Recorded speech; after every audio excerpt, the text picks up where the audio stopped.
नमस्कार दोस्तों, मैं एक किताब पढ़ रहा था जिसका नाम है पारस से पारस। तो सोचा कि इसको साथ के साथ रिकॉर्ड भी किया जाए ताकि और भी लोग इसका लाभ उठा सकें। तो ये किताब का नाम है, बुक का जो नेम है वो है पारस से पारस, महाराज चरण सिंह जी सत्संग राधा स्वामी व्यास। तो इसमें सबसे पहले एक दोहा दिया गया है जिसमें लिखा हुआ है, पारस में और संत में बड़ो अंतरो यान, वह लोवा कंचन करे वह कर ले आप समान। जिनको तख्त मिले बड़े आई, गुरमुख से प्रदान किए, पारस भेंट भय से पारस, नानक हर गुर संग दिए। पारस परिचय पारस होए, ज्योति ज्योत समाए, जिनको पूर्व लिखिया तिन सतगुरु, मिलाया आए। पारस जब बटे गुरु, पूरा तां पारस पारस दिखायणा। प्रकाश की ओर। पूर्ण संत स्वयं परमात्मा की भक्ति के रंग में और रंगे होते हैं और दूसरे जीवों को भी अंतर में परमात्मा से जोड़कर भवसागर से पार करते हैं। ऐसे में संत युगों से संसार में आते रहे हैं। मध्य पूर्व में 800 वर्ष पूर्व शम्स तबरेज, मौलाना रूम ख्वाजा हफीज तथा अन्य बहुत से सूफी संत हुए हैं। भारत में इसी काल में बाबा फरीद और संत नामदेव जी आए। उनके बाद बैणी जी, संत जयदेव, गुरु रविदास, गुरु कबीर साहिब, गुरु नानक साहिब, भगत धन्ना, भगत त्रिलोचन, पीपा साहिब। स्पिरिचुअल हिंदी अनुवाद है। यह पुस्तक हजूर महाराज चरण सिंह जी द्वारा डेरा बाबा जैमल सिंह ने विदेशी सत्संगियों को दिए अंग्रेजी सत्संगों के टेपों पर आधारित है। महाराज जी इन सत्संगियों की सुविधा के लिए बाइबल के हवाला देते हैं और उनके द्वारा पूछे अनेक प्रश्नों के उत्तर भी देते हैं। वे प्रश्न उत्तर टेप किए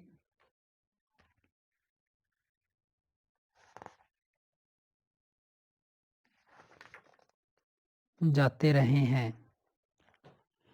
इसी प्रकार टेप किए गए वचनों के आधार पर एक अंग्रेजी पुस्तक डाई टू लिव का हिंदी रूपांतर है।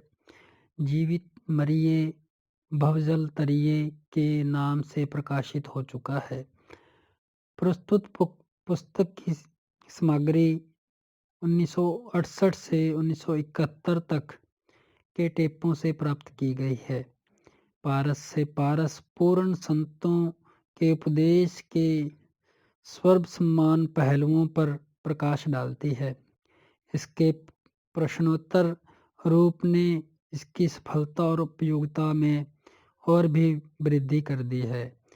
इसमें स्थान स्थान पर छोटी छोटी घटनाएं, कथाएं और दृष्टांत आए गए हैं और हर प्रश्न का उत्तर स्पष्ट रूप में दिया गया है, जिससे गंभीर से गंभीर रूहानी सिद्धांतों का विवेचन भी सरल और रुचिप्रद बन गया है।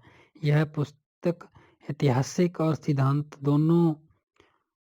सिद्धांतिक दोनों प्रकार के तथ्यों को अति सुंदर रूप में प्रस्तुत करती है।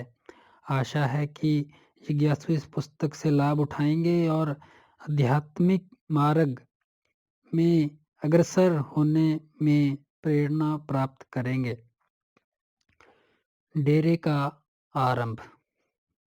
प्रश्न, महाराज जी डेरे का आरंभ किस प्रकार हुआ? महाराज जी, बाबा जैमल सिंह जी महाराज फौज में नौकरी करते थे।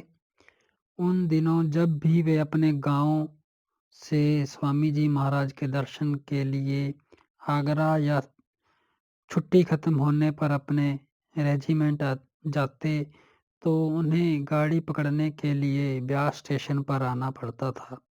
यही स्टेशन उनके लिए सबसे नज़दीक पड़ता था। उनका ग्राम घुमान था, जो जहाँ से करीब 10 मील दूर है। इसलिए बाबा जी महाराज को इस स्थान से होकर जाना पड़ता था। उन्हें यहाँ का एकांत बहुत अच्छा लगता था। सहबाब संभव है कि उन्होंने तभी यह तय कर लिया हो कि फौज से रिटायर होने के बाद यहीं रहकर अपना समय भजन सिमरन में बिताएंगे। उन्होंने इस स्थान को क्यों चुना, यह तो वे खुद ही जाने। दीवान साहिब दरियाई लाल कपूर। फिर डेरे का विकास कैसे हुआ, इसके बारे में आपको ज़्यादा मालूम होगा, क्योंकि जब मैं डेरे आया तब छोटा बच्चा ही था। मुझे इसके बारे में ज़्यादा पता नहीं है। दीवान साहिब, आपकी सैनिक सेवा के दिनों में बाबा जी महाराज को हर साल 2 महीनों की छुट्टी मिलती थी। उन दिनों वे अपनी माताजी से मिलने 1-2 दिन के लिए घुमान जाते थे और फिर छुट्टी का पूरा समय यहाँ ब्यास नदी के किनारे भजन सिमरन में बिताते थे। उस समय यह स्थान बिल्कुल वीरान था। यह सुनसान जंगल था और लोगों का ख्याल था कि यहाँ जिन्न या भूत रहते हैं। चारों ओर कंटीले पेड़ और झाड़ियाँ, गहरे खड्डे और नील थे। कोई भी जहाँ आने का साहस नहीं करता था। भजन के चाहवान के लिए इससे अच्छी जगह और कौन सी हो सकती थी। बाबूजी महाराज ब्यास स्टेशन से कुछ रोटियां खरीद लाते थे। 1870 में 2-4 पैसों में दर्जनों रोटियां आ जाती थी। बाबा जी हर दूसरे तीसरे दिन एक रोटी पानी में भिगोकर नरम करके खा लेते थे और सारा समय अभ्यास में बिताते थे। बाबा जी महाराज को इस स्थान का एकांत वातावरण पसंद आ गया था। 1889 में बाबा जी रिटायर हुए। उन दिनों नदी के इस पार केवल 1-2 और उस पार 3 या 4 सत्संगी थे।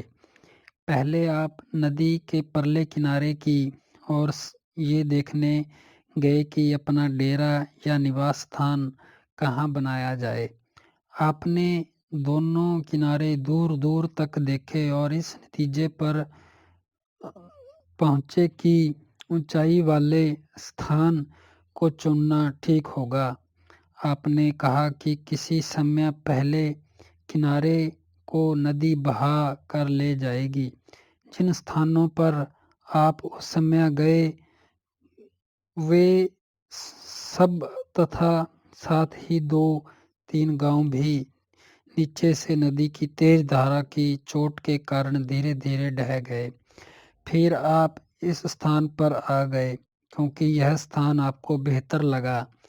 पास के ग्रामवासी आपसे कहते इस जगह एक जिन रहता है और इस ओर जाने वाले पशु और मनुष्य वापस नहीं लौटते, सिर्फ उनके पिंजर ही मिलते हैं। बाबा जी महाराज जवाब देते हैं, कोई बात नहीं, जिन से दोस्ती कर लूँगा, देखेंगे कि हम दोनों में से कौन ज़्यादा ताकतवर है। 1891 में आपने यहाँ 10 फीट लंबी और 8 फीट चौड़ी कोठरी बनाई। उसकी छत फूस के छप्पर की थी। काफ़ी समय तक कोठरी के लिए लकड़ी का दरवाज़ा न मिला, इसलिए कई महीनों तक यह बिना दरवाजे के ही रही। आप और एक और सत्संगी काफ़ी समय तक यहाँ रहते रहे। उस समय बहुत थोड़े सत्संगी थे, मुश्किल से 100 होंगे। अभी हजूर